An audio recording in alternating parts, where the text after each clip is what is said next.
మకర రాశి వారికి ఈ వారం ఎలా ఉంది గురువుగారు? మకర రాశి వారికి 5 గ్రహాలు దివ్యంగా యోగిస్తున్నాయండి. పంచమంలో గురువు, లాభంలో చంద్రబుధులు, ద్వితీయంలో శుక్రుడు, తృతీయంలో రాహువు. ఉత్తమమైన కాలం నడుస్తోంది. అదృష్ట యోగాలున్నాయి. పట్టిందల్లా బంగారమా అన్న విధంగా కాలం సహకరిస్తుంది. దైవానుగ్రహంతో ముఖ్య కార్యాల్లో విజయాన్ని సాధిస్తారు. విశేషమైన బుద్ధిబలంతో పనిచేయడం ద్వారా వ్యాపారంలో కలిసి వస్తుంది. ఆశించిన ఫలితాలు వస్తాయి. పలు మార్గాల్లో అభివృద్ధిని సాధిస్తారు. ఆర్థిక స్థితిగతులు కూడా అనుకూలంగా ఉంటాయి. లక్ష్మీ కటాక్ష సిద్ధి కలుగుతుంది. వచ్చిన ప్రతి అవకాశాన్ని సద్వినియోగం చేసుకోవాలి.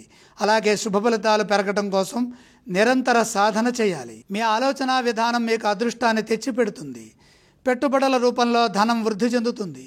ఇప్పుడు మీరు తీసుకునే నిర్ణయాలు మీకు మేలు చేస్తాయి. ప్రశాంత చిత్తంతో ఆలోచించడం ద్వారా ఫలితాలు అనుకూలంగా ఉంటాయి. గౌరవప్రదమైన జీవనం కొనసాగుతుంది. నైపుణ్యంతో చేసే పనులు గుర్తింపునిస్తాయి. ప్రతిభను ఉపయోగించి విజయాలు సాధించడానికి కాలం సహకరిస్తుంది. ఉద్యోగంలో శాంతియుతంగా వ్యవహరించడం ద్వారా బాధ్యతలను చక్కగా నిర్వర్తించి పెద్దల నుండి మెప్పు పొందుతారు. వారం చివరి భాగంలో విశేషమైన ఆనందం కలుగుతుంది. ఈ రాశివారు ఏ స్తోత్రం పఠిస్తే బాగుంటుందంటారు?